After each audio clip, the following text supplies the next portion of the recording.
So hello everyone and welcome to the regular meeting of the Village of Lytton for March 24th, 2026. Before we begin, I'd like to remind everyone to please turn off your videos, mute your microphones to allow council to begin the proceedings. Please note that this meeting is being recorded and broadcasted on the Village of Lytton YouTube channel. If you wish to view this meeting or access a video recording of a past meeting, you can visit the Village YouTube channel and watch it there. Thank you, Your Worship. You may now call the meeting to order. Thank you. I call this regular council meeting on March 24th to order at 7:01. I want to begin by recognizing that we're meeting here this evening on the unceded ancestral and traditional lands of the Ntlaka'pamux people. All right, so we're going to have a motion, please, to adopt the agenda with an amendment. We're adding a letter under correspondence. So please, a mover. Thank you. Seconder, Councillor Michelle. All those in favor? Carried. Moving on to adoption of minutes of the March 10th meeting. Motion to adopt as presented. So moved. Thank you, Councillor McCann, seconded by Councillor Toss. Were there any errors or omissions? No. All those in favor? Carried. All right, moving right down to item number 6, public comment, and I will turn it back over to you, Corporate Officer Storchenko. Thank you, Your Worship. So we now invite members of the public to provide comments on items related to tonight's agenda. If you'd like to speak, please use the raise hand function featured on Zoom. You can find that by clicking on React at the bottom of your screen and then click Raise Hand. When it's your turn, I'll read your name and ask you to unmute yourself. You'll have 2 minutes to speak, and speakers are asked to please state and spell your name, provide your address, and indicate the agenda item number you are speaking to. If anyone would like to speak, please use the raise hand function now.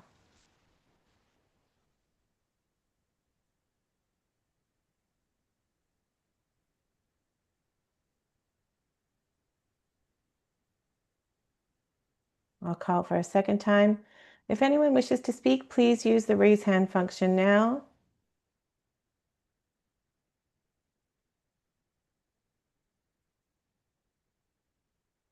Your Worship, I don't see any raised hands online. Is there anyone there at Parish Hall? No, there's no one here this evening. All right, so that concludes the public comment portion then for the meeting, and back to you, Your Worship. So we'll move right on to item number 7, staff reports, and we'll begin with capital projects update. CAO Marquette. Thank you, Mayor O'Connor. Good evening, everyone. This is our monthly capital projects update that we look at every month. And so just running quickly through the projects that we have on the go. We have now 4 active projects, 1 about to become active and 1 completed. So the Community Hub project, at the last council meeting, the council approved the schematic design of that project. So we're now putting together a Class C estimate for the construction. We were working on a Class D, but then we got all the materials for a Class C estimate, which is a little bit more refined. So we thought we would just skip right to that step instead. We have a meeting scheduled this Friday with the museum directors to talk about the space in the building for that organization. And we have a PAC meeting scheduled, I believe it's tomorrow, to talk about the business model and the budget and some things like that with that committee. So those are kind of the next steps that we're working on through that, and also continuing to work with the pool contractor on a proposal for the pool and the pool support buildings. So on the fire hall, there hasn't really been a lot of progress on the fire hall in the last month or two. It's sort of been just sort of put to the side while we get some of these other ones up and going. We are still working on the RFP for the architect, but that's the only activity that's happening on that one at this time. On the village office, we have awarded the contract pursuant to the last council meeting, and we have received approval for the archaeology work plan. So we have our first meeting on Friday with the with the contractor to talk about the contract and any of the outstanding issues and that type of thing. So starting to get underway. I'm on that project as well. The public works building is completed. The water upgrades, we have been working on the assessment of well number 1. We're pretty much very close to being able to bring back some recommendations to council on what we think we should do with that well. And then there's some other work going on, just some pre-design work of some of the water main replacements that are being planned.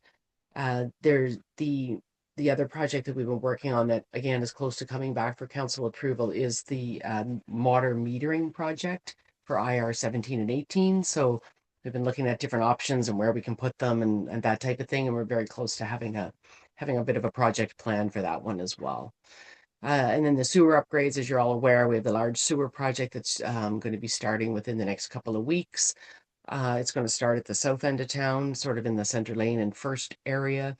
The contractor is intending to use part of 3rd Street and part of the community hub property as for storage of equipment and materials. So you will see some things move into town. And we have a report a bit later on the agenda tonight, looking for some solutions for them for accommodations and places to park RVs. So that completes my capital report for tonight. Thank you. Are there any comments, questions regarding the report tonight? Yes. Councillor McCann. Back to it. For the community hub, so the PAC meeting is scheduled and to address, you said, an operating model and budgets and things like that. So just making sure I understand the process. So the PAC has a look at that and bring some recommendations to council, so council can expect to see something from that PAC meeting relatively soon. Is that a realistic expectation? That's what we're hoping. Yes, we're hoping that after the meeting tomorrow, we will have some suggestions, some ideas on some operating model potential structures to use for the operation of the facility, and then that would come back to council for consideration. Yeah. Okay. I want to make sure I understood that right. Thank you. Okay. Other comments, questions? Councillor Toss. Thank you. Excuse me. So as I've been questioning a lot recently about the operations plan and been told that the PAC would be addressing that tomorrow, I'm wondering, the PAC is made up of outside communities, and from what I understand, no taxpayers have been invited onto that committee, and that committee is not compromised of anyone with a financial background necessarily. So I'm wondering, how do we expect the PAC to come up with an asset and operations management plan? The last PAC I attended had 3 people in attendance. So what's our strategy if we, like, I just can't imagine these 3 or 4 people or 6 coming back with a comprehensive plan that would allow for a sustainable operation at the hub. So is that what we're hoping? So that they're going to come back and tell us how the hub will be revenue neutral? Sorry, maybe Councillor McCann can clarify that for me. Well, the way from sitting on the PAC, the way I see it is the PAC would recommend some suggestions, some ideas, some ways of looking at things, and that ultimately the council will have to decide what is the best thing to do. So they're there to come up with ideas, things that might work, things that the council could consider trying, think that staff would be employed in doing, and they're not going to come up with the plan, no, because it's a council decision to make. So all they can do is recommend to council. And that will come through a report from your staff. Diane, did you want to respond? I was just going to respond along those lines. I mean, I think Okay. what we're hoping to do tomorrow is start the discussion with them about what are some of the ideas about how this facility is going to be operated. We've spent time in each of the communities, held sessions, gotten lots of feedback. We know lots of things about like the types of things that people want to hold in it, like a reading circle or a yoga class or whatever that might be. But there wasn't a lot of discussion at that point about, okay, who's going to operate it? Who's going to unlock the door every day? Who's going to make sure that the yoga mats get put away so that the room is ready for the next group? That type of stuff. And so we want to talk to the PAC about the different ways we could do that. You could use an employee, you could have a nonprofit, you could have there's lots of different models that could be used, and lots of communities do it different ways. So we're doing some research on the back about some of the ways other communities do it. And we're hoping to hear some ideas and suggestions for tomorrow from the PAC. Is there an opportunity? Follow-up question. Yeah, I have a few actually. Is there any opportunity for taxpayers to be involved with this process? There isn't at the PAC meeting. The PAC meeting will be run according to the terms of reference. I guess that's up to council when they get the information, if they would like to, hold a community conversation on the topic or something like that. It might, that would be up to council to decide. Thank you. After Councillor Lytton. I'm just thinking out loud a bit, but I would assume because of the composition of the PAC, there's the hope among the PAC group that, say, electoral area I or Kanaka or whatever would say, we see a need in our community that this facility would help us with, and we can probably contribute some dollars. I mean, they won't be coming out with specific dollars or whatever, but they can maybe make the commitment that some of the activities that they'd like to see for their respective communities could be facilitated in the hub. And, a reasonable amount of revenue could be expected, $100 or whatever to cover the janitor or whatever for that use. I see it. I'm not in the PAC, but I have observed it a couple of times. I just see it more as a brainstorming group. So you throw out all the ideas, and then as time goes on, you can flush them out, and maybe there's some that will work and some that won't. Is that your experience? Yes, that's my experience of how it operates. It is around like the conversation and the brainstorming, the idea generation. They're not going to actually solve anything tomorrow, right? It's kind of, we then take those ideas away and kind of work them through. Yeah. Councillor Toss. Thank you. Just out of ignorance, what's the difference between a Class C and Class D estimate? I'm sorry. Do you know How in depth it is, isn't it? It's Class B is more- just your basic Yeah. numbers. Class C gets more intricate. Yeah. Your class. So then if you go by say a Class A estimate, Class A is going to have the least amount of change orders. Mm-hmm. It's Class A is like more- when you're to contracting, you have a Class A estimate. At this point, we're still kind of, the Class D is very, is with, then they don't have a lot of information. Class C is a bit more detail. Class B, kind of moving along the system. So once they have the construction drawings complete, we should be able to have a Class B estimate, for example, because all the consultants will have gone through and considered all of the requirements. It's the costing of materials and trades. Okay. Yeah, class A is typically a design estimate Yeah. based on design drawings. Class B is a pre-design level. Class C is feasibility based on, known conditions of the site, some investigation, and Class D is throwing a dart. Okay, are there any more questions about the report? Yeah, sorry. Councillor That's all Toss. right. Yeah. Would you be willing to put an email out to the council so that I'd like to understand that a bit better? I've got documentation on it. I can Awesome. forward. I just want to learn for myself. Thank you. And then my last question is around the water upgrades and investigating meter options for IR 17 and 18 connection points. Has there been any movement or evaluation of what water metering within the village would look like or pricing it out? Yeah, that's another project that we're working on. We're not ready to really report on that yet. It'll be a big project to do, but staff have started doing some investigation. There's a number of communities around us that are in the process of installing meters as well, with provincial grant. Okay, money. that was So my next question. I think, something is there grant funding available for that? That's great. Thank you. Hey, Councillor McCann. I just wanted to follow up on the village office column that says next steps, okay? It's got invite expressions of interest for retail spaces, work with chamber on design of the visitor center, request proposal from local company for building security, automation, and technology requirements. Mhm. And those, when we say next steps, then that's something you're hoping to get at within the next month? Before the next report, that's like the next month, right? And then, you know, sometimes they carry over month after month because we don't Yeah. get to them, but that's the intention of listing that we're kind of saying, okay, these are the kind of the things we're going to tackle next on this project. Yeah, okay, thank you.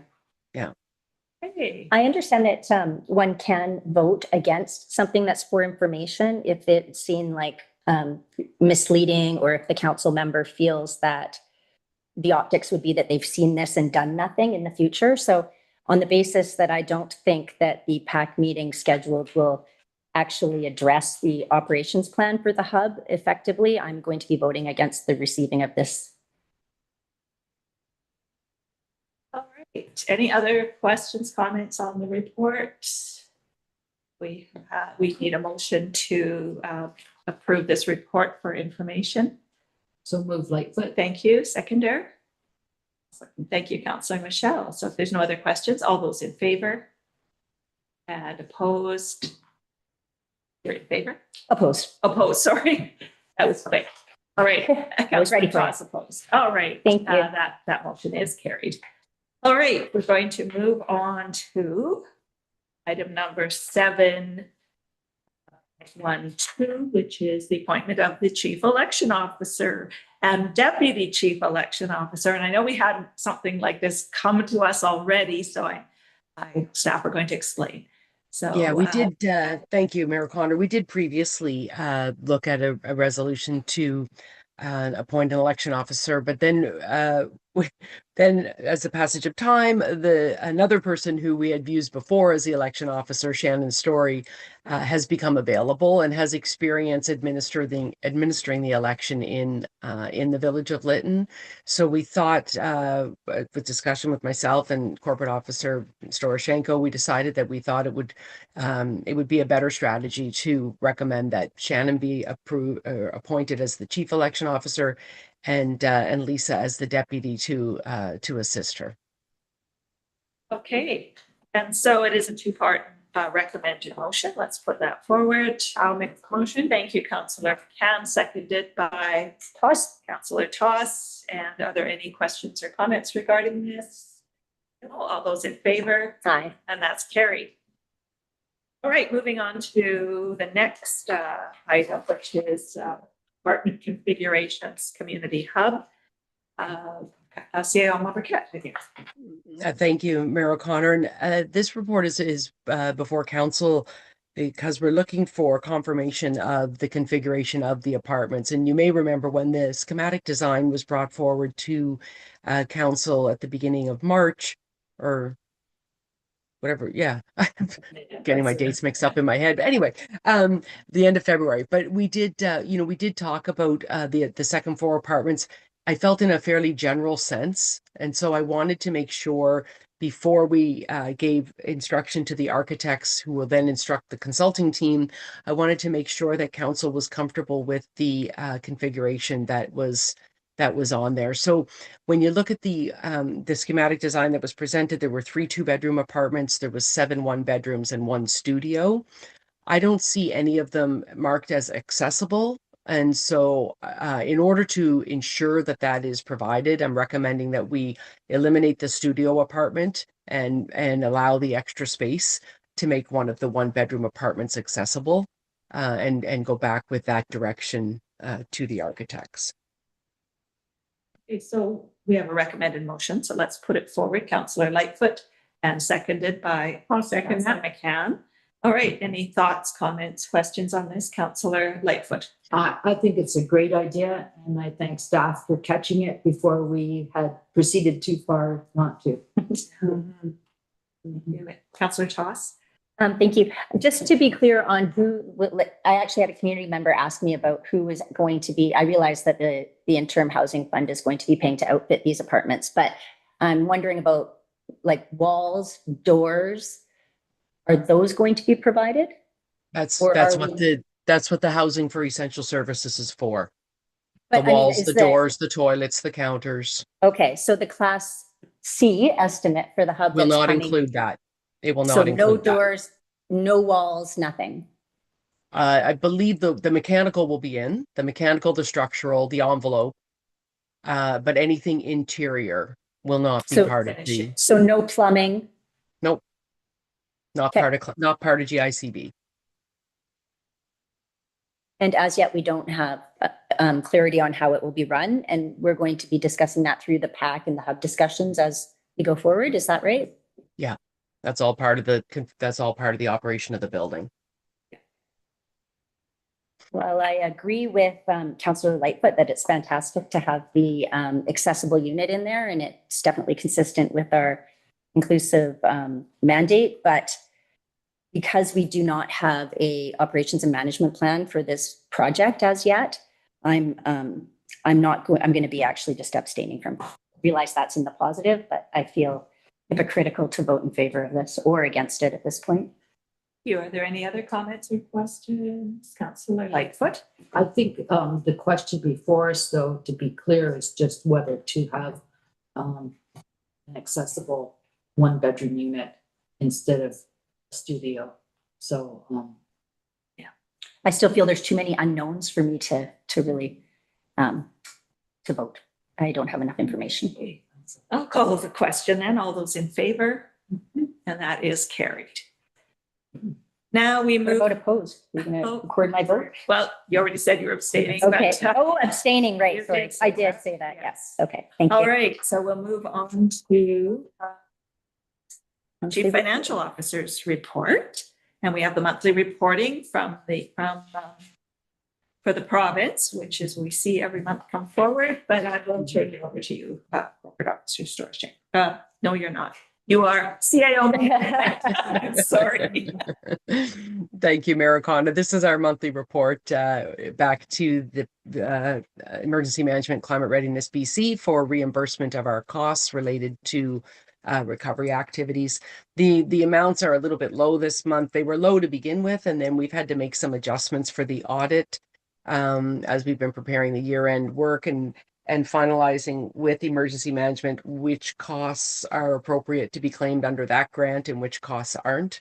And so, for example, we had been discussing building officials and whether or not building officials are really a recovery expense or whether they are a just everyday municipal expense. And so, for example, on that one, where we landed is that because we have such an increased need and our building officials are providing a lot more than just typical plan checking, it was deemed to be an eligible recovery expense. So anyway, we had to make some adjustments for some of those items at the year end. The one item that I had been looking into that council had asked a question about was with respect to the archaeology grants and whether or not they could apply to whether or not people who did not own property at June 30th, 2021 could apply for an archaeology grant. That's one of the criteria of the program. So we went back to Emergency Management Climate Readiness, who are the funders of that program, and they let us know that because our contribution agreement is under emergency management, and emergency management funding is for people that were affected by the disaster.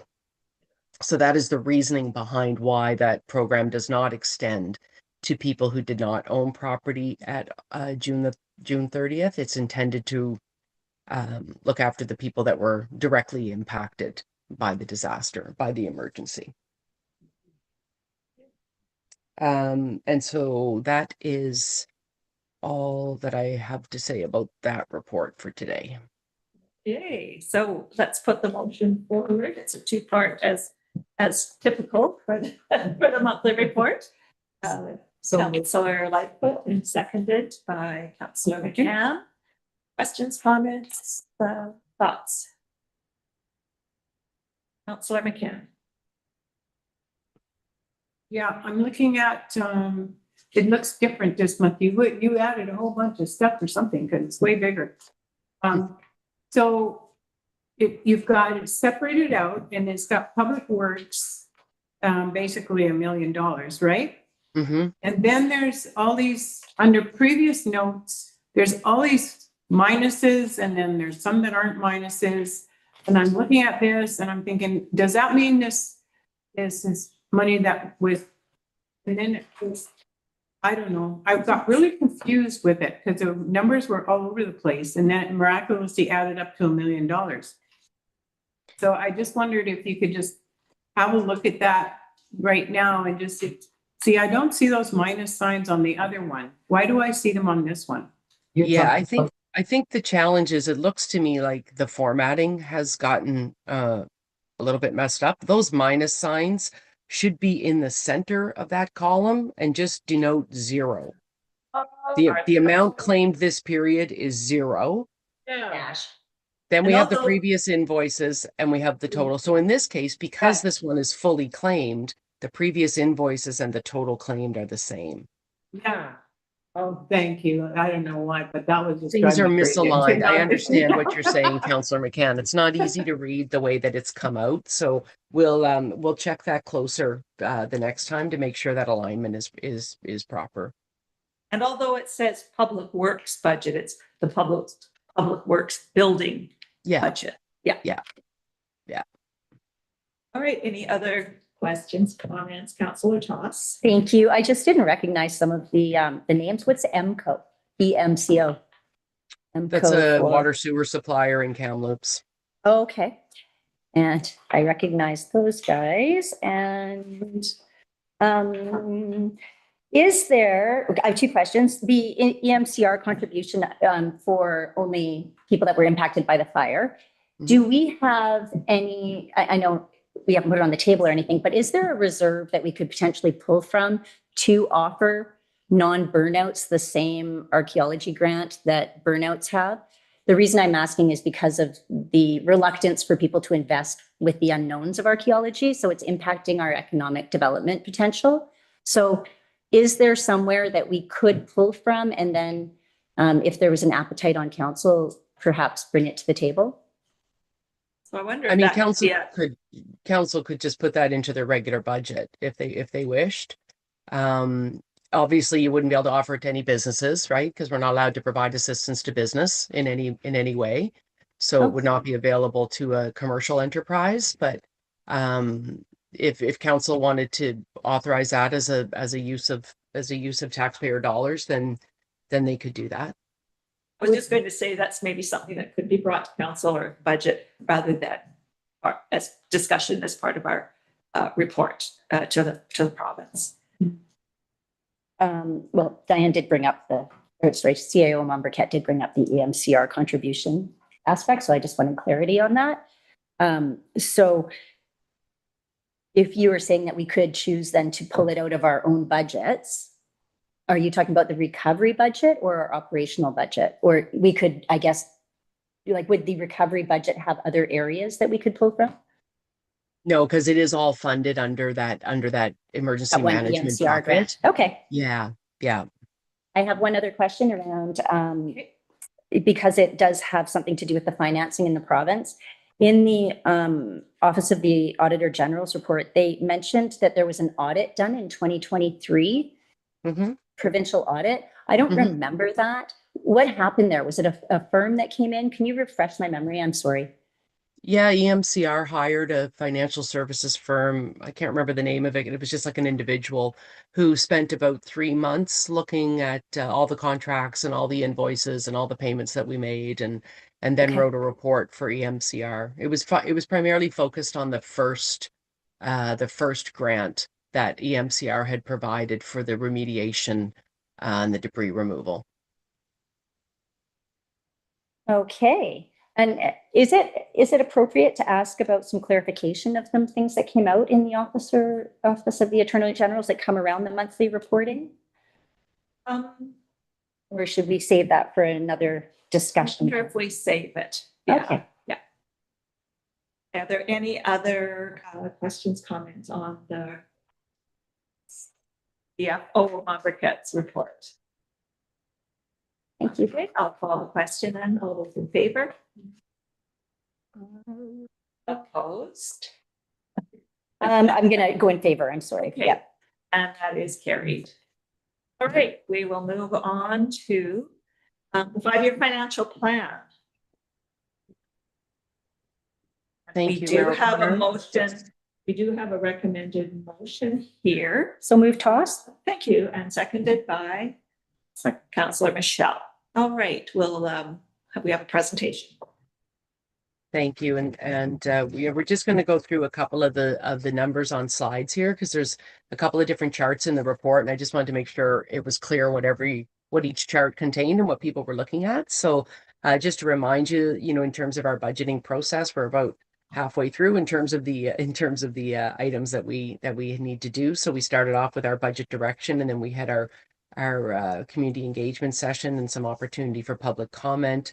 We're here tonight with a draft of the 5-year financial plan, and then hope to receive any feedback from council so that when we can bring it back on April the 7th with the bylaw that goes with it to have first 3 readings.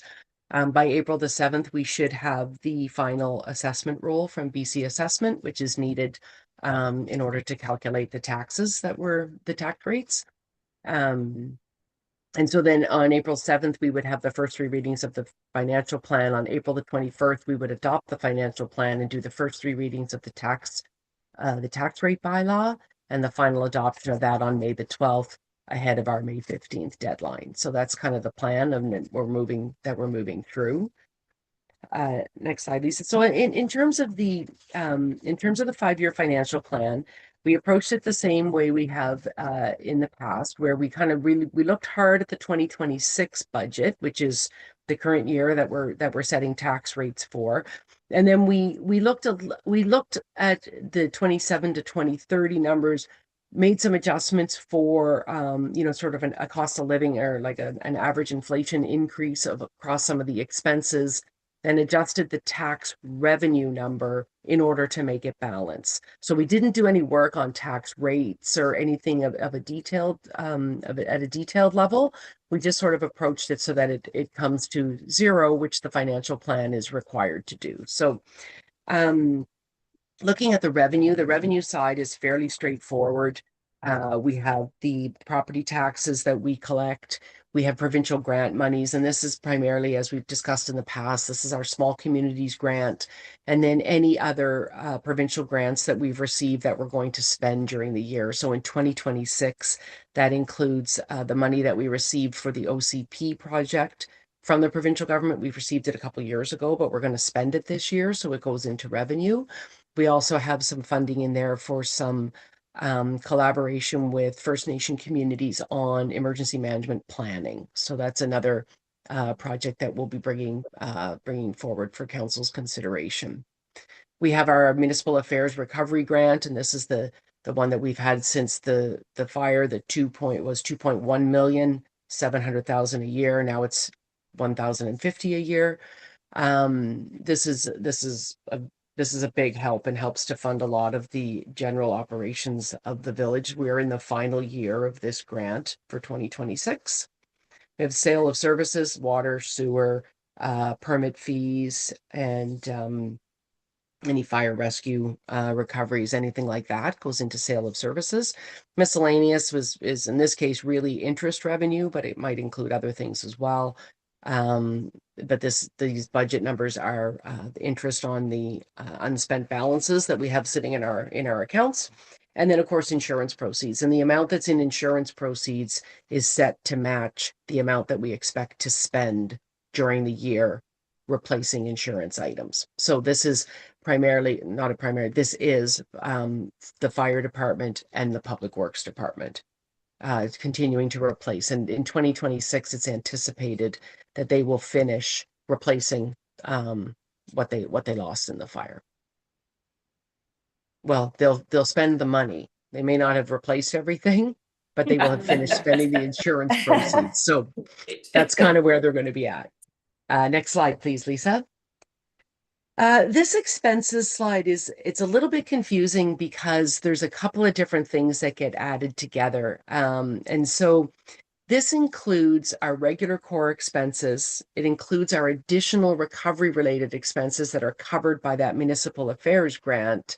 And then it includes some of those insurance proceeds. So it's a little bit difficult in some cases to look at some of the differences. The general government line is fairly consistent year over year, and that's because the primary difference outside of just small increases in expenses is that in 2026 we have an election, and the election has expenses attached to the election, but there's also expenses related to a new council coming in, so that you can see there's some additional funds for that.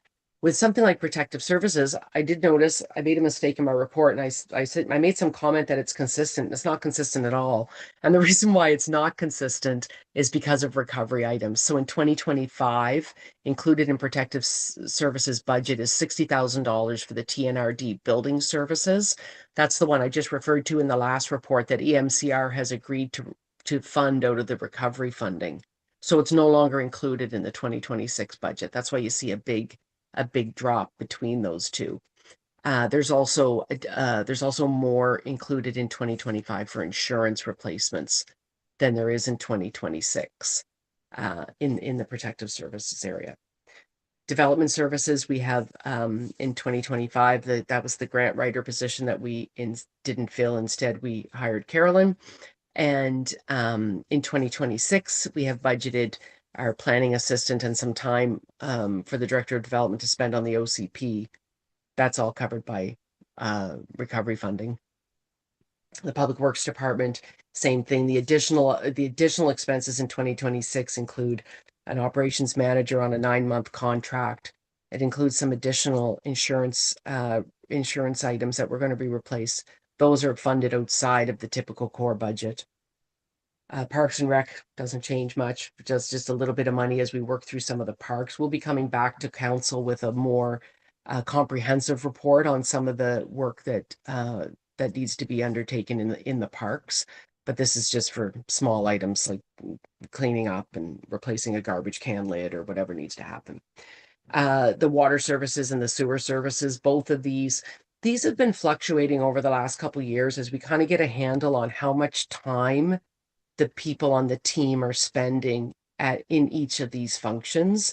And so we've been working with them to try to get some accurate time recording, and we've kind of moved along a bit of a spectrum with that. So I feel like for the 2026 budget, we have a fairly decent plan in place.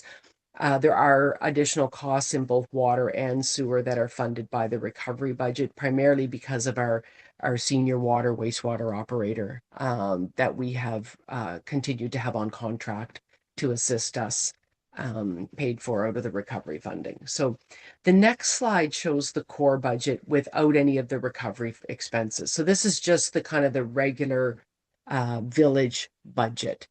And in this one, you can see that the 25 and 26's numbers are a little bit more aligned.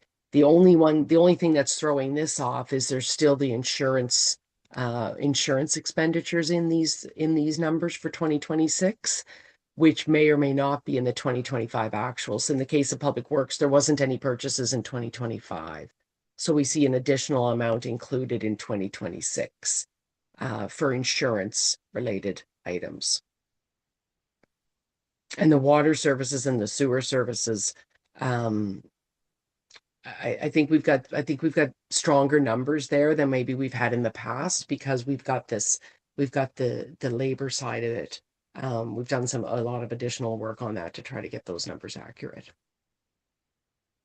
So those are all the comments I was going to make. The final thing is that this was prepared using the direction from council to increase the tax rates by 14% for residential, major industry, and business and other classes of property taxes. Thank you. Questions, comments, thoughts from council? Councillor Lightfoot. I'm just wondering on the second attachment, Schedule A. I struggle with this all the time.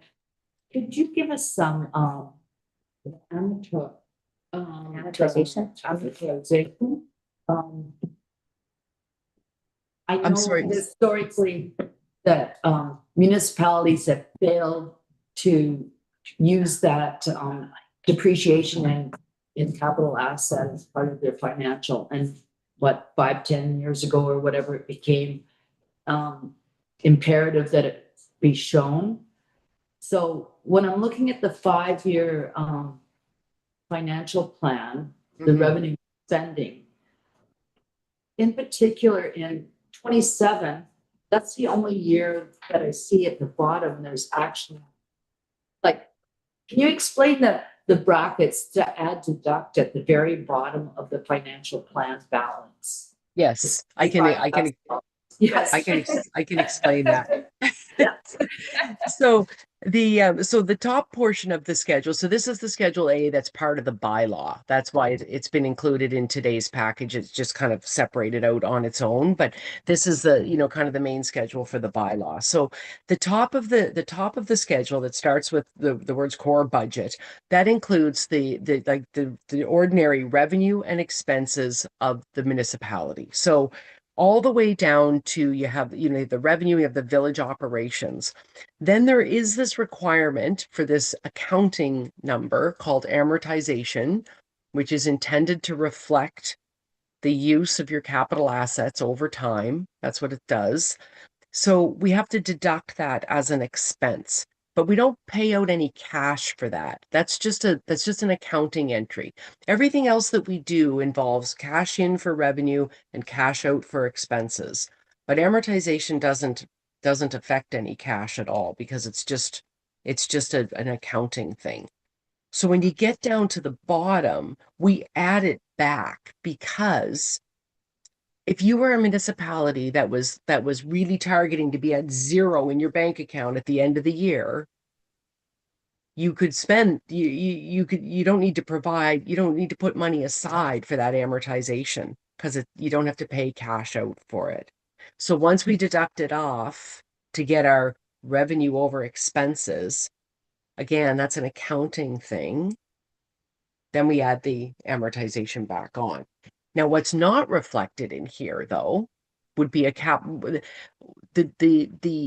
cash transaction that you would like to make is a contribution to a capital reserve, Yes. and that's not reflected here either, right? So, and we've talked before about, we need to make a bit of a reserve contributions plan. The village is in pretty good shape right now. Everything is brand new. But we should still make a plan so that we can see where, when, and how much those reserve contributions need to kick in. And so after I add back my amortization, then I do deduct the transfers to the reserves. And so, for example, we show that there's a transfer to the community works reserve because we have to take the gas tax and put it in a reserve unless we're going to spend it on the specified activities that we receive that for. So up under revenue, we have $75,000 of gas tax coming in. And then at the bottom, we show it being transferred out to a reserve. Okay. There is mud. Yeah, exactly. That's what I thought. It's not easy to understand. It's basically, it's just there to balance off our assets.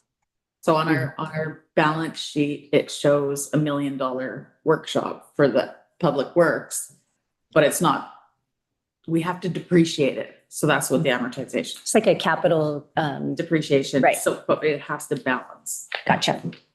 And it's a requirement. Mhm.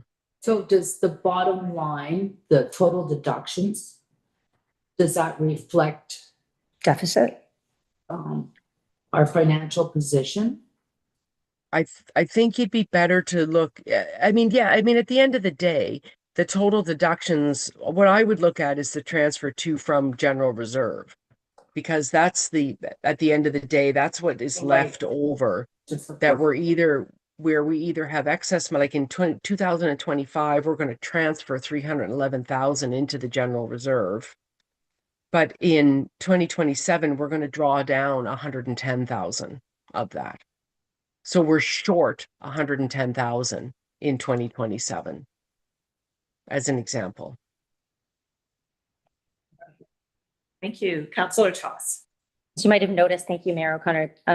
This isn't my strong suit, so I'm going to have quite a few questions here. I apologize in advance. But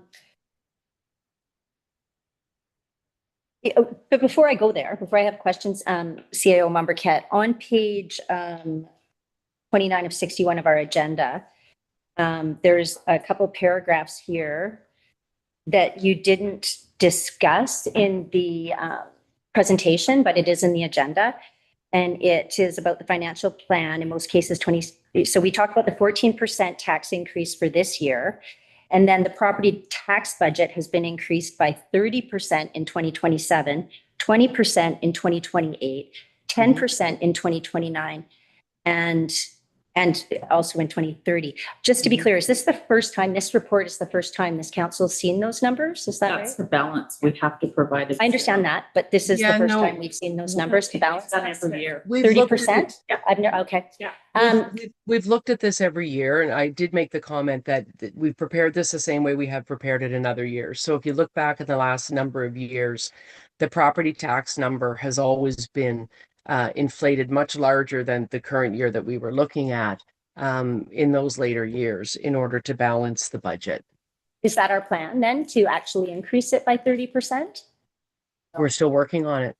Okay, may I make another follow-up comment? I took the time to do the math for $1,000 tax, like a per home, which is really low considering the new homes right now. So like a very old home that would have been here pre-fire might have $1,000 taxes. I'm thinking of a few of my neighbors. So with the 14% in 2026, that brings us to 1140. This is compounded.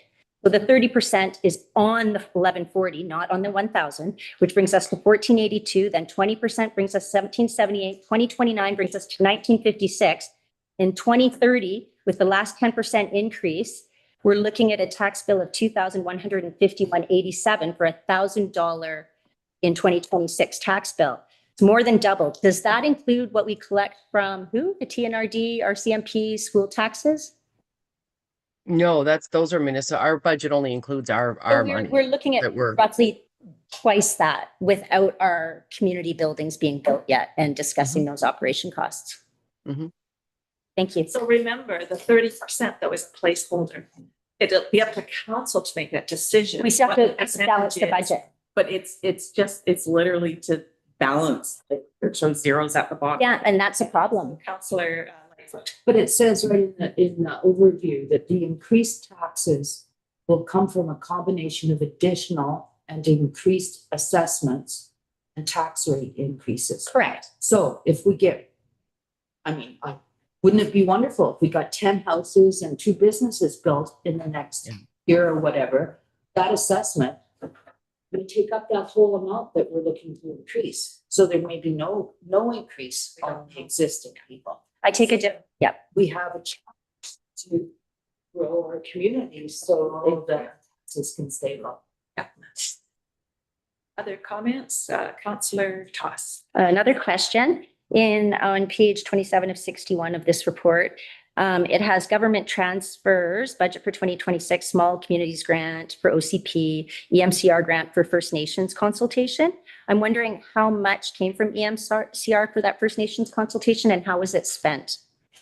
$40,000 came and nothing has been spent. So we have that still to spend on consultation. Yeah. Yeah. Thank you.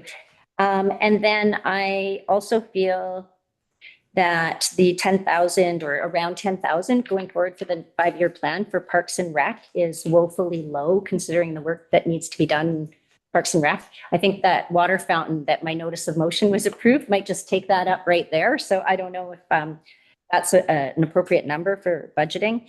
Also, I'm wondering what the change from municipal property taxes from 2025 draft actuals to the 2026 budget. So there's a difference of $68,000 there. Is this from the increased growth? Like we have that? Like we have confirmation that we are able to receive that? Like we're going to get that in property taxes, $471,664? Or is that the goal? We don't know until we get the final tax roll from BC Assessment, but based on the preliminary roll and the 14% increase that council directed staff to incorporate into the budget, that would be the result. Okay. And then I have a question about development services, and I think you've kind of covered that the 2026 budget has 125,200 for development services, then it drops by 100,000 the following year. I'm assuming because we're forecasting less, like we're going to do it in-house from then on. Is that the plan? No, the 2026 budget includes the planning assistant and the percentage of the Director of Development's time that's spent on the OCP. Okay, And in 2027, neither one of those are budgeted. Those in 2027, none of the recovery expenses are budgeted. There's no recovery revenue and there's no recovery expenses. So that'll be a decision, later. What types of services we want to continue to incorporate into the budget to be paid for out of the recovery funding. okay. One last comment. I will be voting to not against this plan because I don't see it as a plan. I don't see the number of employees that we're planning to have, their functions, and most egregiously, we have not included the infrastructure that we're committed to at 22,000 square feet and 2 elevators and whatnot. So I'm very concerned with this budget and this 5-year plan. Thank you. All right, so I'm going to call the question, and remember, we are voting on a draft plan. This isn't the final plan. But we're going to be asking staff to bring forward the 5-year plan. So all those in favor and opposed? Councillor Toss, and that is carried. All right, we're going to move on to Director of Development. We have essential housing request for proposals. I believe Carolyn, there she is. She made it. I did. I'll just wait for Lisa to pop that up. Thank you. Good evening, Mayor and Council and those in attendance. This will be the presentation of the Essential Housing Request for Proposal, the results of it. And I just wanted to give you a little bit of background because this was a big project. It's not my first RFP for sure, but I have to say that part of the charm of it was that it did cast a broad net. But also in turn, it resulted in the selection criteria having many components. We didn't limit people to certain parameters. We were really looking for the private sector to give us ideas and concepts because they actually build the housing and they know about it. So it is my first RFP, I believe, for the village. So I just wanted to touch on a few things as we go through the presentation. So we'll go through the purpose, background, the selection criteria that I am giving a bit more details on the final selection criteria.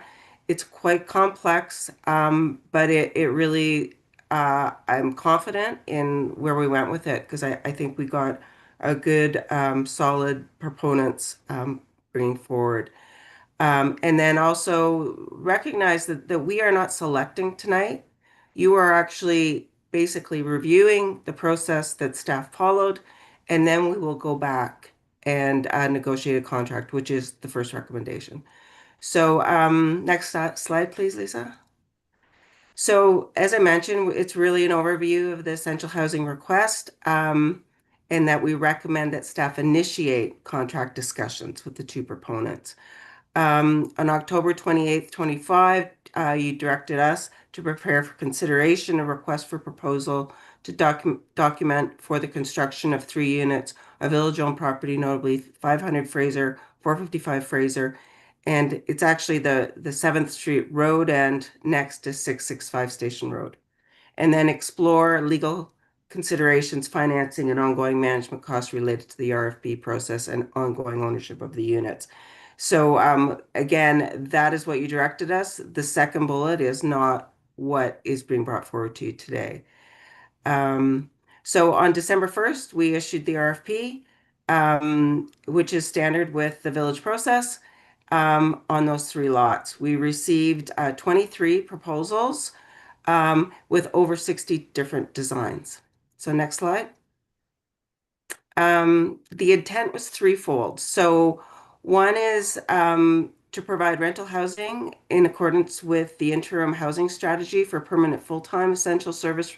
And there is a definition at the bottom. I know that during the community conversations, several people asked what that definition was. And that, given the funding, is the definition that we would need to follow for these. To provide new housing design contractors that might be desirable for other residents and property owners in rebuilding. and we'll loop back to that as we go through the selection, and then provide a catalog showcasing the RFP homes that will be available for resident property owners when selecting a contractor to rebuild their homes. And I have contacted quite a few of the proponents that were unsuccessful, and they are quite keen on that showcase. So that will come forward in the next month or so. Next slide. So there was the mandatory requirements, thank goodness, because it got us down to 13. And to be fair, it wasn't very, it was like name your project manager. It was pretty basic. I think it's in your staff report as Appendix A or Attachment A.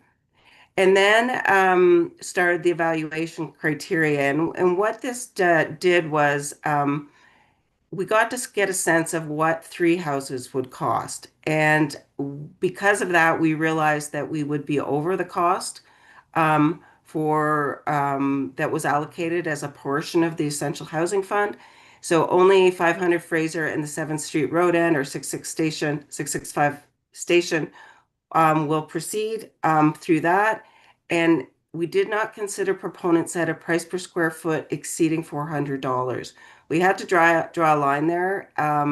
And as if anyone knows, when you build a house, you can spend a lot of money. And we wanted these to be nice homes, but not, the Ritz. So next slide.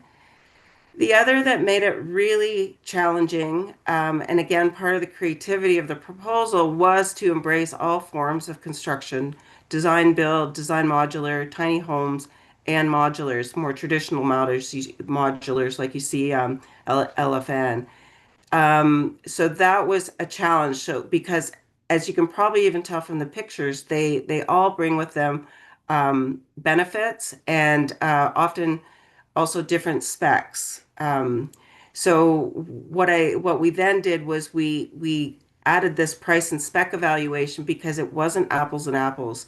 You couldn't compare a price per square foot of a design modular that had vinyl flooring, timber frame, or a concrete foundation with a modular that was going on perhaps just a gravel slab on grade, or had a fairly basic interior such as linoleum floors. So those are the type of things that we looked at, and that was a challenging evaluation to do, but and I believe it is within your council package as attachment 3, I believe. So, and then what we did was that price and spec evaluation was then used as the cost criteria, which was then awarded per the RFP different points given what they're proposing. Next slide. So this is the one that I have a feeling that some of you may want to see. This is the criteria that was in the RFP, except for the cost that I just mentioned.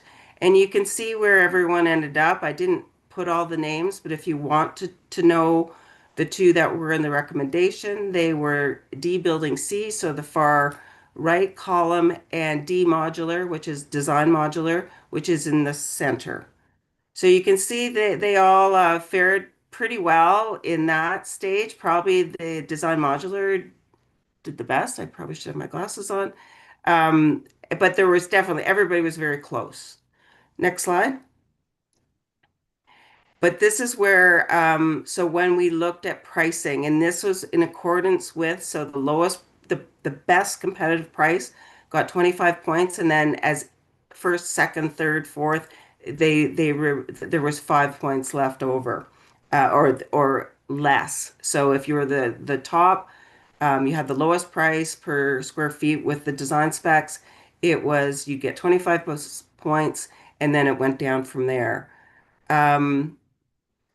So I will say that Lane 1 and South Pier both had slightly higher price per square foot, but both were considered better value once construction specs such as foundation type, driveways. Some didn't even have driveways or walkways. That would have been an added service, which is fair. I mean, we just have to make sure we're looking at the same. And then quality of finishes, as I mentioned. Something else that I think it was quite important as much as planners, we really love density. I think that we wanted houses that were a fit within the neighborhood. Um, so there's a typo there. Smaller units, there are factors impacting by the size of the dwelling, including parking, landscaping, total area, and setbacks. For example, two, three-bedroom suites stacked on top of each other or units would have had significant parking impacts on the neighborhood. Landscaping probably would have been minimized, and they may have needed some variances for setbacks. I didn't get in quite that detail, but what we did do is looked at how they all sat on the lot. So using my planning background for that. The next slide, please. So the one selected for South Pier Frameworks was South Pier Frameworks for 500 Fraser Street. And as you probably know, when you do a design build, you don't often get the design of the exterior. So I did ask this proponent if they could do a sketch of, so at least you get some sense. I know I'm really comfortable looking at site plan or floor plans, but this does it. So this is a 940 square foot, 3 bedroom over 2 stories, a nice house, basic house, I think, with durable finishes. Next slide. And then this one is actually a duplex, an up-down duplex, and it would go up on Station Road or adjacent to it on the 7th Street road end. And you can see they're 2 bedroom units of 740 square feet, but also have some outdoor space and can accommodate the parking on site. That site also has the advantages of those two closed lanes next to it, which might also be able to accommodate parking. Next slide. So the final evaluation, and this took some time again with the selection group, is references. So they both had excellent references. Actually, most of them did, that we called the unit type and village needs. So this gets back to a little bit is where is the need? And CAO member talked a little bit about the hub and what it's providing. This is to provide more family units. So the quotes there is what they were told in the RFP addenda. So looking for 2 bedroom units, but realized that some of the lots are so small, and that was for 455, so that one's out.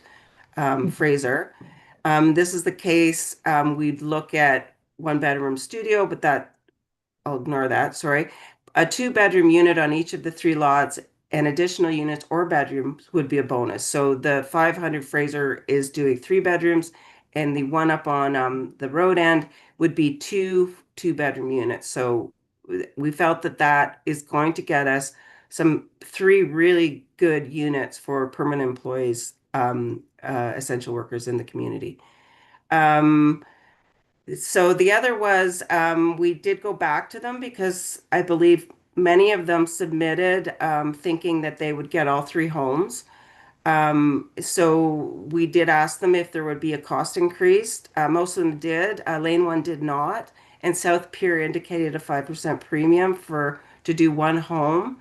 We will be discussing that with him because we do know that they are doing some other properties this year. So hopefully, but I would also say that they were the only one that came in with value-added items, which I felt was truly of value to the community and above and beyond what others had proposed. Next slide. So as I mentioned at the start, we still now need to get into the whole legal considerations, financing, ownership, and management. I don't usually try to state my background, but since 1989, I've been involved in housing authorities and housing societies. I've done this for my entire career, helping about 4 other communities go in this direction. So I'm confident that we have the resources. I've also reached out to places like Logan Lake and to see how they're doing it. And there's some really creative approaches now for management. And also, we will start working on the showcase catalog shortly. So next slide. And there's the recommendations, and I won't read them. They go over 2 pages, I believe. Oh, no, that's it. It's just those are the recommendations. And you can see the 2 red lots on that zoning map. So that is why we need to rezone them. It's just emphasizing. So I would appreciate any questions or clarity. I'm sure you might have a few. Thank you very much, Carolyn, for that report. Very thorough. Now, I believe we haven't put the motion forward yet, so let's do that, the recommended motion. Also move. Thank you, Councillor McCann, and seconded Councillor Toss. Okay, let's see what we have for comments and questions. Councillor Lightfoot. I just want to express that I'm a little bit surprised at the square footage of the units that you're proposing. To me, a tiny house isn't 1,480 square feet. Although that one is 2 units, that one's a duplex, so it's 740 for each. Okay, and the one on Fraser Street, you said you made some reference to parking. You know, if you have more than 1 bedroom, but I'm thinking the assumption is that that would be a family move in there, and I'm not sure how that fits in the essential service criteria. I guess I'm not saying one way or another whether I love it or I definitely don't hate it, but I'm surprised. I thought it would have been maybe a 800 square foot unit or a 1-story. But it needs to be digested a while before I embrace it. I'm sorry to say. Was there ever any consideration of a 1-story smaller unit on Fraser? Because the bottom line is, if it's $400 a square foot and you're building a smaller building, it's going to be less money for us to put out. And as a matter of fact, one of the finalists did propose up on 665, and it was 800 square feet or $800 a square foot. And I went back to them and I said, well, why is it so much per square foot? And they said, because it's the kitchen and in the bathroom. So if you just have one bedroom but you still are doing the kitchen and the bathroom and all these things, the roof, that is the big cost. I will correct, I don't think we've ever represented it as tiny homes. I think tiny homes were explored. Tiny homes are expensive, and I was pleased because we had one submit, but they're expensive because they're small. There's the whole question that they're movable, and did we want a movable home? No. So those, and I would also say that both houses are well within the current zoning of the adjacent properties. So there's Okay. consistency. Yeah. I'm warming up. Hey, Councillor Johnson. I have a few questions, and I do appreciate the report. It's very thorough, and thank you. I have a question about my understanding was R1 was throughout sort of Fraser Street there, and I could probably look at one of the zoning maps, but I'm unclear about the difference between R1 and low density residential. It's the same. It's just It is. R1 is the short form for low density. So what is it currently zoned as? It is a road end. They're both roads. Oh, so they're like easements that we're going to redesignate. Fantastic. Okay. What were the value added items that South Pier had, just out of curiosity? They were talking about EV charging, which would be really where we should go for the units. Yeah. And it was a proposal. I believe they're working on something with a current client they have, meaning the Legion. So So they obviously, we know them because they are vested in the community. And I have to say that they just snuck in on that 400, and I kept them in there. I didn't think they'd end up, to be honest, because they were so much higher. But when you're dealing with a company that has built here, I felt that I had to keep them in, because then if it was really out of whack with others, then we could go and try and figure out why, because that company actually has built here. Sure. Yeah. And I think that's a great idea to try and negotiate with them over the 5% because they are already in the village. And then my last my spot, but yeah, anyways, yeah. Yeah. And I know what you mean about a larger unit being cheaper per square foot because you still have the plumbing, the kitchen, those essentials. My last question, and I don't know if you have enough information yet, but the cost per square foot, I'm not going to do the math. Can you give us a rough estimate? Because I know we have the 3.1 million. to do these two RFPs, to do these two tiny homes, should they go forward, and outfit the top of the hub. So as you alluded to, it's getting tight with the two homes being chosen instead of the one. How much are they going to cost? It is in your package. I didn't see it, sorry. Per foot in the appendix. I believe one is around 400,000 and one is around 520. I'm just off the top of my head right now. So right now I had understood to stay under $1 million. But Okay. you know, that's where the negotiation always come in. We might be doing a 2-bedroom. We Okay. might, you know what I mean? So they by far were the best package, but we still have to negotiate that. Yeah. Okay. May I ask that the council has the opportunity to look at the contracts once they're drafted? Just as a Familiar point with of the process, the CAO, Diane, is that not normal or I don't know well, that. once you're a little further along, I just like to understand what they're committed to in terms of change orders, or is it like, for example, if there's an architectural difference, like that's going to make or break my vote going forward, because change orders are so expensive. And what does that look like in the actual contract? So it's not that I want to go take it to a lawyer or something, but I just want to be fully informed before I vote on it. Thank And you. we typically provided a report with key terms in it versus provide the actual contract itself.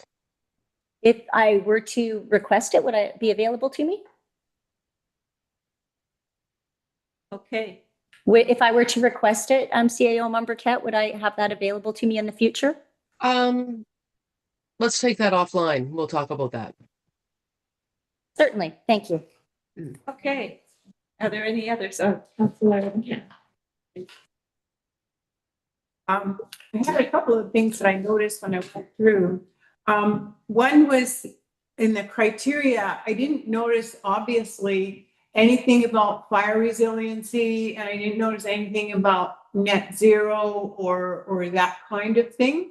And I just wondered, was it implied or was it there, or is it being considered in these two buildings? Like where's it? I just kind of went through and saw, oh, thank God it's got Hardy Plank. Like I think again, that's a negotiation that, to be fair to all the proponents, a lot of them, it was a lot of work. Pretty much almost, I'd say 70% were very aware of certainly fire resilience and have responded that way. And, you know, for example, lane 1, I was already in Logan Lake and South Pier already works here. And then net zero, that is something, if it was something you wanted, certainly it's not a building requirement for us just in code or a building bylaw. But if that's something that you would like to explore with them, we could do that through the negotiations. Well, I would be curious, because I think that we're looking forward here and we're trying to be as future conscious and as climate resilient as possible. So to me, it seems like that would be one of the parameters that would be kind of there in general, and understanding that the budget is limiting this definitely. Yeah. But at the same time, what can you do to make these buildings, you know, as net and close to like the building? My understanding of the building code is it makes them completely net zero already. Like it does a good job in that direction. Definitely. So as long as we're making buildings to code and being aware of these other things, then I think we're going to do pretty good. But at the same time, if we don't say that that was our intention, we look like we're not paying attention to that. You know what I'm saying? Yeah. Yep. Absolutely.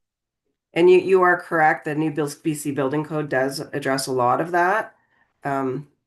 It does actually have a requirement for a cool room. I don't know if you knew that. There you go. Which in Lytton is really important. Thank you.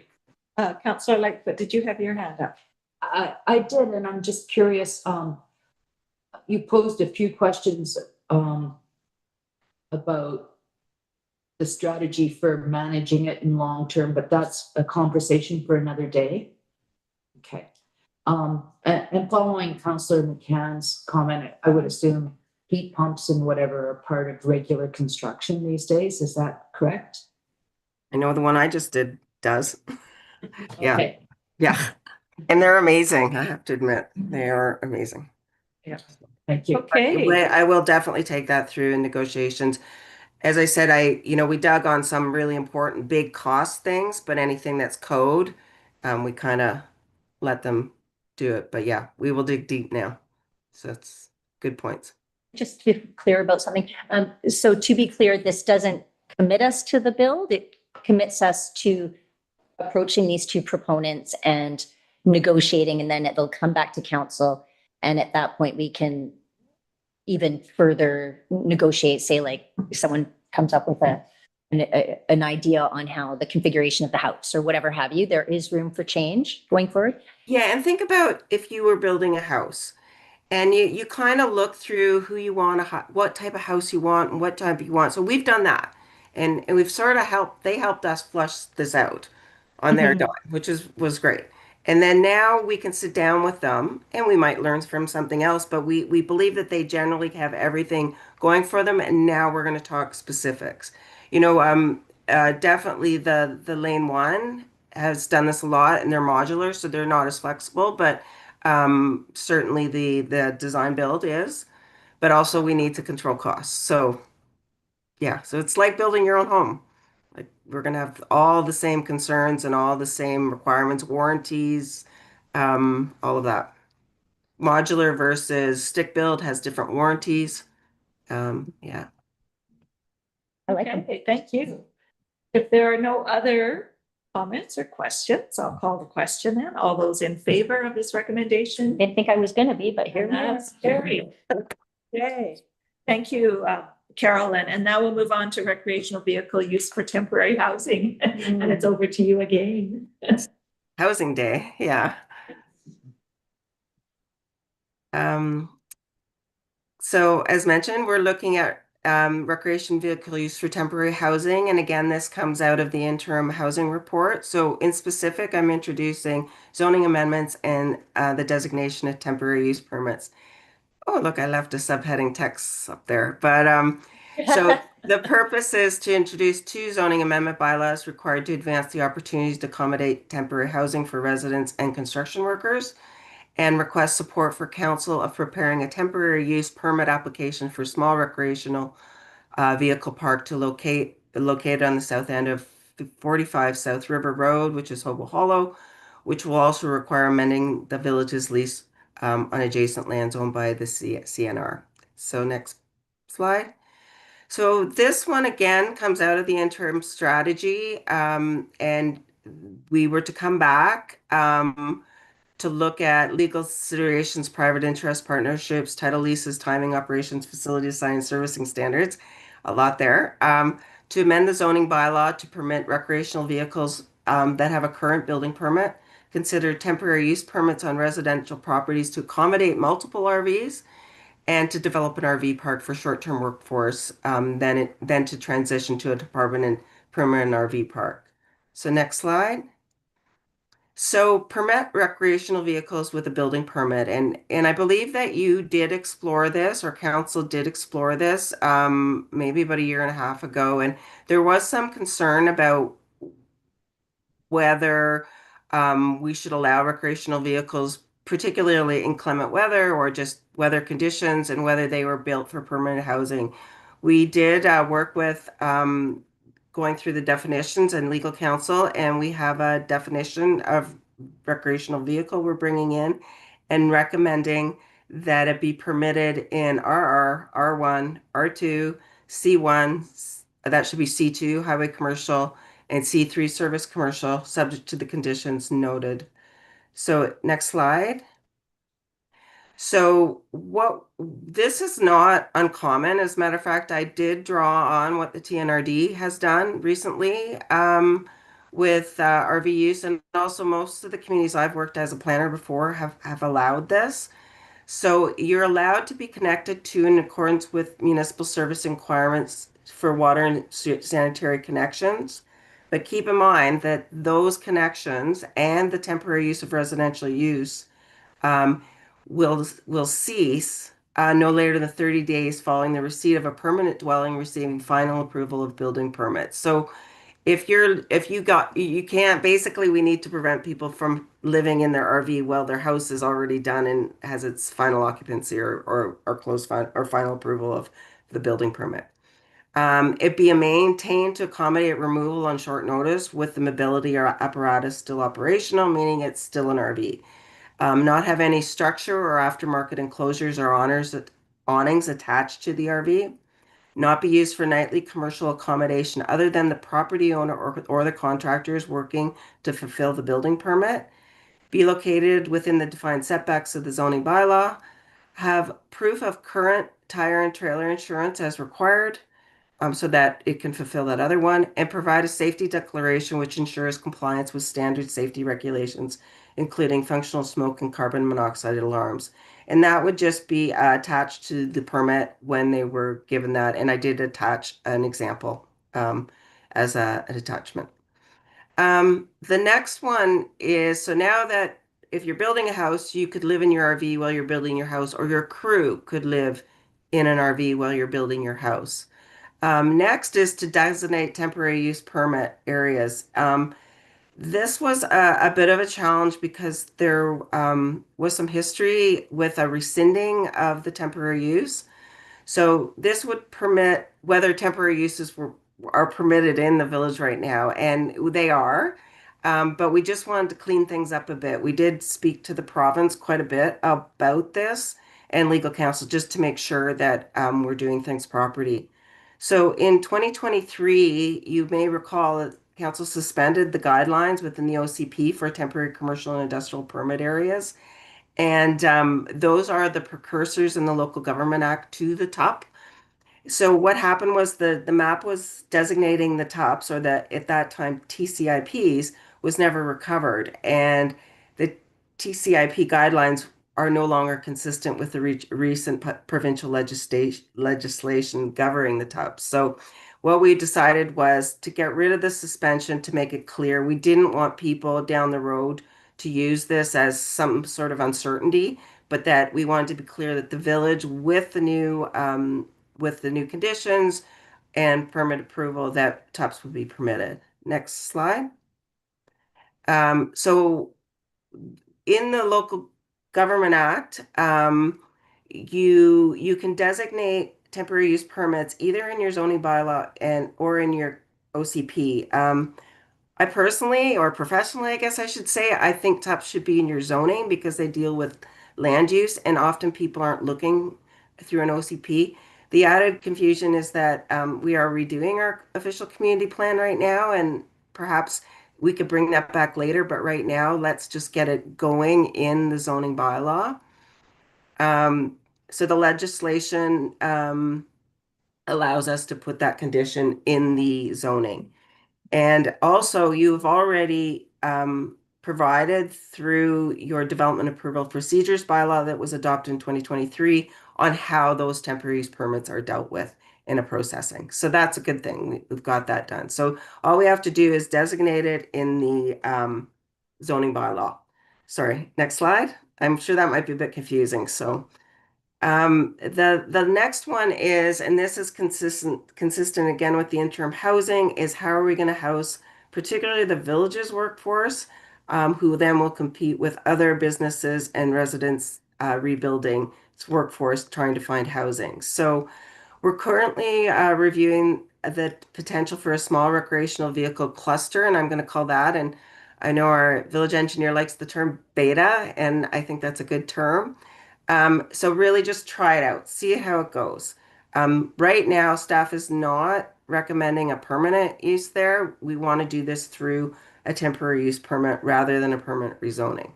So we've done the riparian assessment, and a preliminary site plan is being worked on. The intent is to accommodate village contractors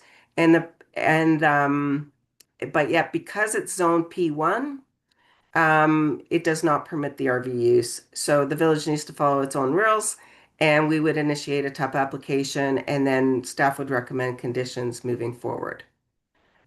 Next slide. There it is. And I know that when we originally talked about it, some people were concerned that it was the parking lot to the west side. That is not it. You can see it's above Lytton Creek. It's pretty much between Lytton Creek's riparian area and the sewage treatment plant or the wastewater treatment plant on the west side of River Road. Next slide. And here are the recommendations. So the council consider first and second reading of the zoning amendment bylaw temporary housing number 776/2026. So that is the one that introduces the RVs and when you have a building permit and those conditions that I listed. And also where that can be, what zones that can be happen in, which is pretty much everyone but industrial. The reasoning for that is that I didn't want to get into if there were toxic materials in the ground or whatever. So keeping it on areas that would be permitted, that were sort of commercial and residential use.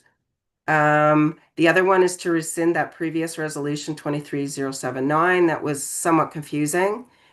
Next slide. Then council give first and second reading to zoning amendment bylaw temporary use permit 777.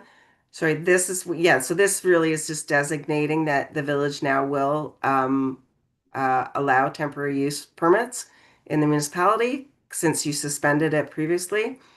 And the current OCP doesn't have corresponding designation and conditions. And then and that council directs staff to submit a temporary use permit application for the purpose of a recreational vehicle park located on the southern portion of 45 South River Road, immediately north of Lytton Creek, and request that CN Rail amend the lease to permit the recreational vehicle park use. I will say, you can see the little yellow box there. We might not need that from CN, but I think it's always good just to try and as we go forward, because CN can take a really long time. And we have had preliminary conversations with them. So I think that is it, and I'm sure you'll have a few questions. Okay, so the recommended motion is lengthy and multi-parted. And I'll have to admit, when I first read the report, I saw the word options on page and I thought, oh my goodness, are we asked to choose? But when I read through further and then now your clarification, you're looking at all these sections. So let's put the motion forward. So moved, Toss. Thank you, and seconded. I'll second. Thank you, Councillor McCann. Now we'll open it up for questions and comments. Councillor Lightfoot. So under the report you gave us under the background, option 4 said develop a RV park for short-term workforce, then transition it to a RV park. I don't believe that we as council have endorsed a permanent RV park. So is that still? That's not in the motion, though. No, but I just need to get clarity because no, that's just a possibility, not a direction. You would need to rezone it or do a temporary use permit. Okay. So right now we're not asking you, we're only asking for a temporary use permit for temporary workforce housing. Okay. And so maybe my next question is a little off base too, but I'm gonna ask because number 3 option, consider temporary use permits on residential properties to accommodate multiple RVs. So I'm assuming you don't have to have a building permit. You're just asking for a temporary use for Accommodation. Some RVs. Now, are there any safety or setback bylaws or whatever that would influence the number of vehicles or the number of RVs on any set size? Well, they would be subject to a temporary use permit, which would be council approval and staff review. And I think I mentioned in the staff report that I didn't ask for delegation. Often planning directors can be the delegated top approval, but I think that first of all, you guys process things very quickly. So I usually it's when there's a backlog that you make it administrative. The other is that the conditions require you to meet the zoning setbacks.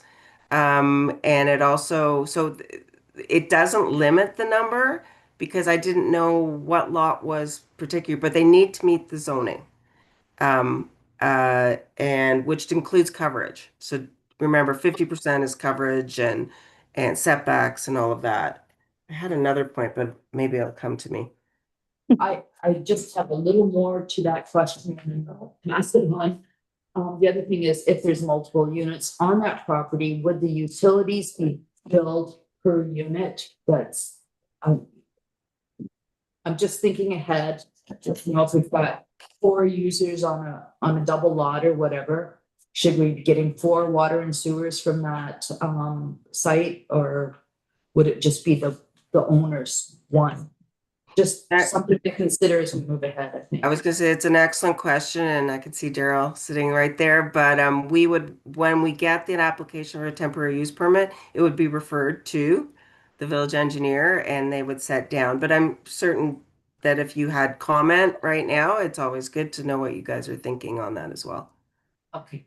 Okay, thank you, Councillor Toss. Thank you. I was a little overwhelmed with the report at first because it felt like there was so much information in there, but I think I'm kind of getting it now. So these 3 options. Now, option 3 that we asked staff to explore on residential properties to accommodate multiple RVs that Councillor Lightfoot alluded to. I understood that as I read through the report to be other multiple RVs or any other temporary use permit. Like there's temporary uses and it's only 3 years in the local government act twice. So that would answer the permanent RV park question because you'd have to, like Carolyn mentioned, rezone. But reading through this, it sort of sounds like a temporary use permit subject to all the stipulations could actually be any proposed use, but it has to follow the guidelines and come through council first. So whether it be a temporary business license for, I don't know, anything, right? Like a dog grooming, I keep saying that, but whatever, I'm just trying to throw in a business. Well, but that type of thing would be entertained under this bylaw anywhere in the village. Yeah, and what it is right now there was some, because of that weird suspension resolution, I just wanted to clean it up. Right now, we Yep. have temporary use permits at the airport. Right. That you've approved. So I just wanted to make sure that it was in accordance with the Local Government Act. So you're correct, although it's bundled with the RV report, Right. you are giving permission in that second one for temporary use permits, which you've been doing, but Yep. To designate Just it wanted to be clear on that. Thank you. for the zoning bylaw, yeah. Just a comment. I know within the village, obviously, we've had people living in trailers now for a few years. And I just don't feel, it's my opinion that it's not up to the village to decide what kind of weather a community member or a builder is comfortable with. Because I've seen people living in trailers, and I'm not saying, I know this isn't designed for full-time living, but people that are building perhaps through the winter, I don't think that we need to recommend weather conditions for a proponent, but that's just my opinion. I just want to throw it out there. Like some people are very comfortable in their trailers in the winter with a skirt. So I don't know that that should be even mentioned. And then to the point of connecting with municipal services, could we entertain not requiring that, but charging for the municipal services? Because some people might come in for 2 weeks. They don't necessarily want to hook up to a sewer, or they're about to start building and they don't even have the sewer in there yet. So it's kind of awkward for some people that want to dry camp for a week to then be subject to this servicing requirements. However, I do believe that each trailer should be subject to the water and sewer costs. But I think the water meter is the answer, so that if you have one person in a huge house, they're not going to be paying, it should be by how much you use. And then I wonder, why do we require that to prove that the trailer's insured? That's not our liability or our concern. I mean, I understand that we want to have a safety declaration form for carbon monoxide. I get that. I get the idea that we want to have a safe vehicle, but insurance could lapse. And somebody could save $400 on their insurance for the 6 months or a year that their home is being built. Why are we insisting on that? That came from our legal counsel. Would you be able to follow up on why? And maybe just email me, just out of curiosity. I'm still going to vote in favor of this, but I'm just wondering why we require. It is a very complex situation, and you know, as local government, we need to protect people. And we don't want to feel that somehow people were led astray on thinking that they could live a certain way. So there's precedent. So, I yeah. think I do agree that vehicles on public roadways should be insured. Like that's I believe a police requirement. But I vehemently disagree with the requirement for insurance. And what is a tire proof of current tire insurance? That's so that I think if you blow a tire, so if your tires are all blown sitting on a lot, you aren't fulfilling the other condition, which means it needs to You can move. get it out of there. So is that like, how do you prove that your tires are good? Like, what are we doing? And I guess that follows up with my next question was like, I like this, but I'm wondering like, how are we going to enforce it? Do we have a mechanism now with a bylaw enforcement officer that's going to go around and make sure people are and what teeth do we have if they don't? I think basically we're on a complaint, and CEO Member Cut, you can or Lisa, you can interrupt me, correct me if I'm wrong, but as I understand, we're on a complaint basis. So if someone calls and is Okay. concerned about perhaps an safe living situation, that we actually are dealing with life safety issues as a municipality. And we can also request the RCMP at any time Right. to enforce a bylaw Right. for us.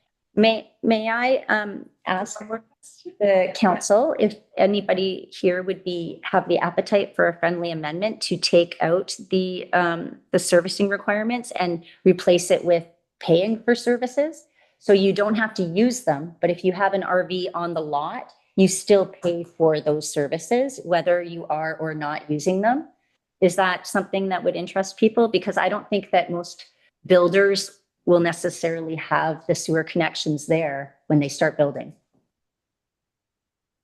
I'm just thinking, I'm not sure where it is. It's right there.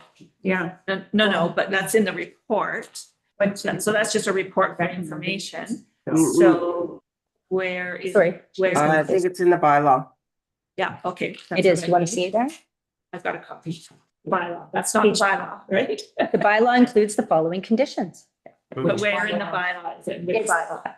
Under permit recreational vehicles on properties with a current building permit. Which number bylaw is that? That's 776. Thank you. So that would be just to take out the bullet with be connected to in accordance with municipal servicing requirements for water and sanitary conditions. And in the absence of sanitary and water connections, that equivalent payments will be made.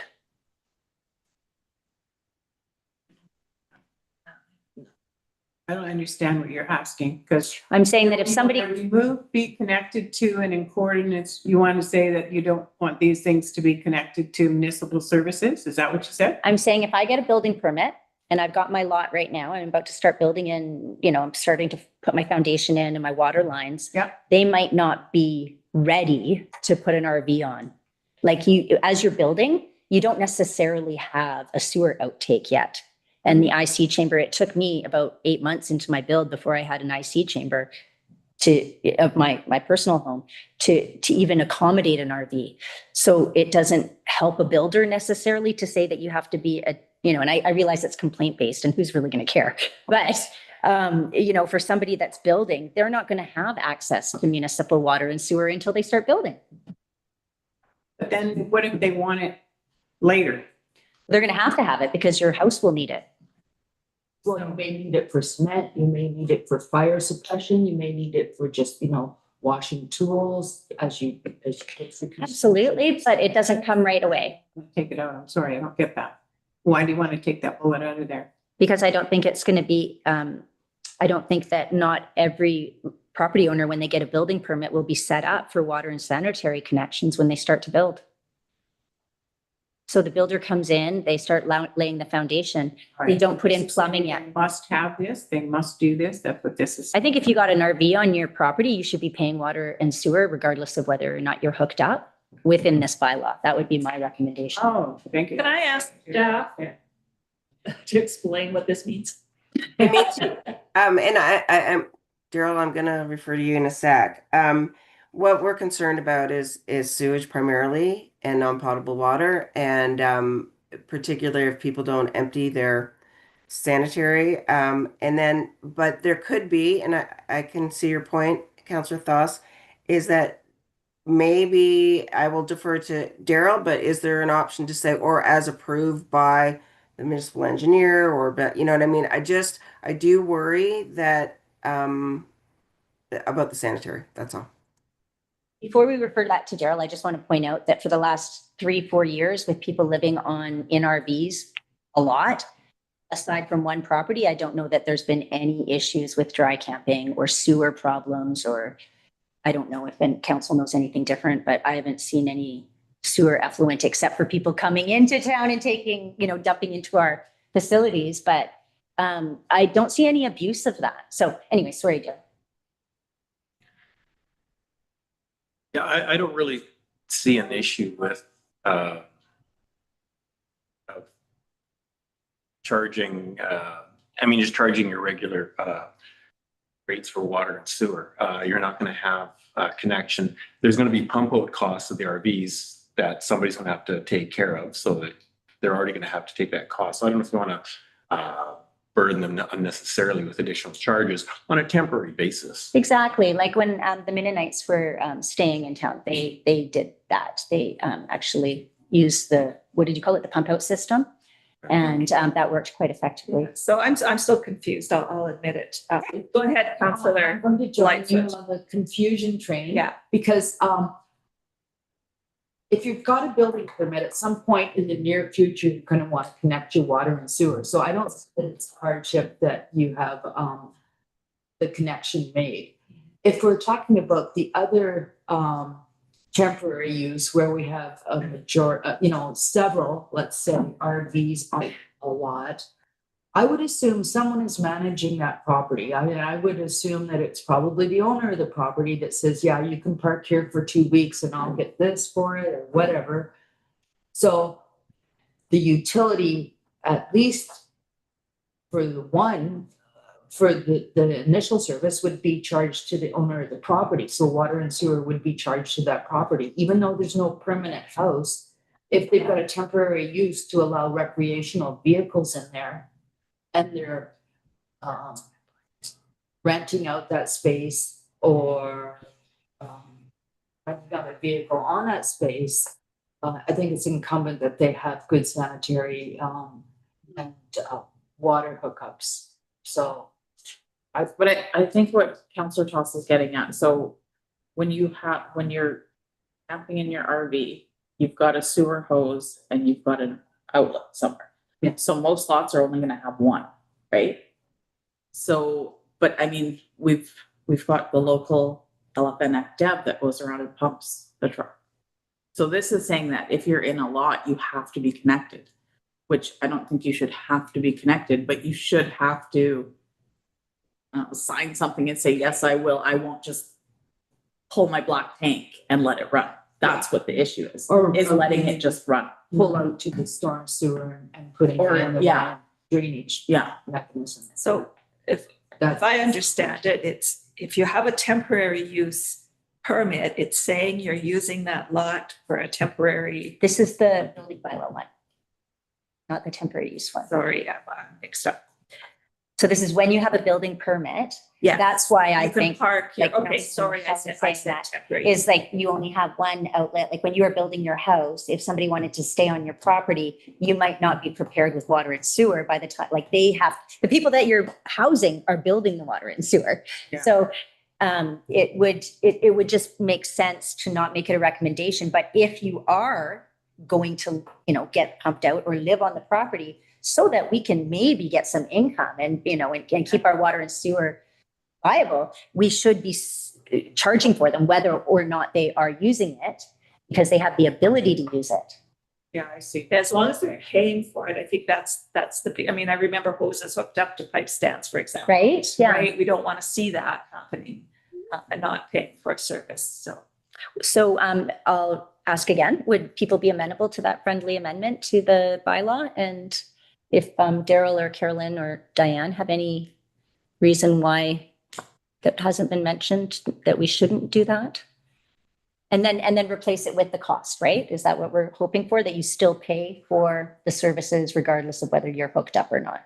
If you're in an RV on a property, you pay for water and So sewer. just remove be connected to and just have that you're agreeing to be in accordance with the municipal serving requirements. Yeah, Water, sanitaries, and responsible for the fees. Yeah, but just take out the connection part. be in accordance with municipal servicing requirements for water and sanitary Or, connections. how about it? Or, because you have either. Sorry, say that again. You're connected, you can be connected, or In accordance with municipal servicing Yeah. requirements. What are the municipal servicing requirements? That's what we're saying, right? That's what we're saying is water and sewer. I think what Councillor Michelle mentioned about just removing the bullet and putting in something to the effect of all occupied recreational vehicles on private property are subject to sewer and water fees. Yeah, and I would say the fees, that's a good incentive to get them to connect. Right. And the other is that, maybe something along the line that you're a good custodian of your water and sewer, like, something like that. Like that you submit a plan on how you're dealing with your sanitary and water. Like, and then Daryl can sign off. Yeah. Diane, and then Lisa as well, whether you have anything to add. I mean, you understand the bylaw process here. Diane? Yeah, and I was just going to add, I mean, we'll take it away and go back through and look at like things like service connections and fees and charges bylaws and make sure that everything gets covered off, downstream. Yeah. I don't know that it's a matter of just changing it in one little place because those are things that are covered off in other areas, but it shouldn't be a big deal. I also was just going to point out, you may remember when we had this conversation before, we talked a lot about whether or not people were connected or not connected. And at that time, we talked that people wouldn't be connected because then they'd have to keep moving in order to empty. They'd have to move the thing and it would keep it movable. Right. So anyway, there's so many different ways of looking at it. So is what you're suggesting then, so we have the motion is big, it's one, so amending the motion to ask for the one section to be taken back and brought back to us Yeah, that's a great way to look at it. with some further information or revisions or rewording. So does that mean we're tabling it to till the next meeting? I don't think we're tabling the whole bylaw. We're passing it with a potential Lisa, revision. can we just amend the motion? You can amend the bylaw before third. But we're just going to have to obviously take out that scheduling a public hearing because you're going to want to see that before obviously we go to a public hearing. So that's what we have to amend. Lisa, we could give it first and then Yeah. bring it back for For second with second, the yeah. revised wording. Yeah. Yeah, exactly. Thank And you. then So schedule the public hearing.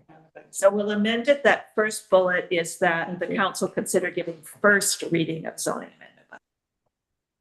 That's great. When it comes back for second is when we can. And remove the direct staff to schedule And public. so hearing. that is clear enough that what we're looking for is to reword and revise that section. Yeah, I think we got the gist of, what you guys are looking for. So we have a mover, Councillor Foss for the amendment. Yep. And then a seconder. I'm For the not ready to amendment? second yet. Thank you, Councillor McCann. No, she's not ready, she said. Not ready to Oh, she's not second. ready. No, because I want to know if there's any other bullets that we're fooling around with here. Yeah, before we amend everything. Give the first. Good point. Number 7, I didn't like that one either, so let's just make sure that I know we've talked about 1 and then we want to look at 1, but is there anything else on here that jumps out at people that needs to be revised in the second reading? So that's my question first before I second. Because the other stuff made sense to me, but I see everything okay, other than that. For myself, I've looked at it quite closely. I have a question though. So let's have a seconder. Actually, after no need, well, let's make sure that everyone's. I'll second that. Okay, thank you. So Councillor McCann has seconded the amendment. The motion to amend. Okay, so questions, comments, discussion. about that? Nope. Nope. Okay, so we will now. I have a question, but I'm not sure. I don't think it pertains to the amendment. Yeah. Is it about the process? I just wanted staff to clarify if council, I mean, when we review a temporary use permit, if council has the ability to deny, yes, for just cause, I'll say, like noise or parking, and if adjacent neighbors have objection, we still have the ability to deny. Is that correct? It's a condition of the temporary use permit. Yes. Okay, thank you. Okay. All right, so let's vote on the amendment. All those in favor? Mhm. Carried. Now, do we go back to the original motion? I'm looking to. I think you got it as amended. We don't have to go back to the. No, I would go back. I would just for process, I would go back because you already Okay. did mover and a seconder. So We did. yes. So back to the original motion. Okay, I do have a question on that. It's on the Question? table still? Yeah. I'm just wondering about RVs on the street or on properties that are just being parked there. Have we addressed that? Like somebody owns an RV and it's in their yard, what is the ramifications, or is there any issue with that if you live in your house and your RV's parked in your yard? As long as it's not being lived in or hooked up or whatever? Okay. No, I'm asking. Some municipalities really get into that, but I have an RV in my yard, and my kids sleep on it when they come because there's no room in the house. But yeah, no, I don't think we're getting to that. Thank you. Thank you very much. Okay, so, and just a note, right now we're actually just doing the motions, but we haven't gotten to the bylaw section to actually give the first and second reading. Right, we're not. So yeah, Okay. yeah, so we're not Right, even yeah, actually at thank the you. bylaw yet. Okay. Okay. I was getting confused, but Okay. I'm going back to You're right. recommendations, and it does consider. So it's to consider all these things, so you're going to consider. Yeah, we're considering all of, But only Yes. first reading. so all of those in, everyone, sorry, all in favor? Sorry, is this first reading only? No, It's like. this is back to the original motion. Okay. This is back to the Gotcha. original motion, so Okay. we probably want to oppose. Oh. All those in favor? Meeting one, is that the one we're talking about? We're talking about the recommended motion, which is long. The very first one. Carolyn, first, Yeah, the first part says consider first and second. Yeah. reading. yes, That's that's what we're voting on right now. Okay. So Ah, all okay. those in favor? Oppose? That is defeated. So we Okay. have an amendment, Thank a you. recommended amendment. Yes. So now, thank you. But all that is- Now we move on to item number 8, which is bylaws for reading, and we have 2 bylaws coming to us. First one is that council give first, well, we had changed that to make it say only first, right? First Just say first, just first Yeah. reading. Yeah. So the council give first reading to bylaw 7. So moved. Yeah. Thank you, and seconded by Councilor Michelle. There's no further discussion regarding this. All those in favor? And that is carried. And moving on to zoning amendment bylaw 777 regarding the temporary use permits. Thank you, seconder. I'll second. Thank you, Councilor McKenna. And there's no further discussion on this. This is also including having a public hearing on this, correct? Right. I have a question. Yes, Councilor Toss. Okay, so staff will evaluate the proposal for compliance. I'm talking about the the processing procedure of the applications for TUP, for a temporary use permit. So staff will be the first point of contact. So they decide whether it's a viable, it adheres. And so basically, as long as it follows our bylaws and the building codes and our land use policies, then staff will recommend that the applicant then submits. Is that how it looks? Well, no, you would submit a temporary use permit, and let's say it's the concrete batch plant, which I think we have done. Then staff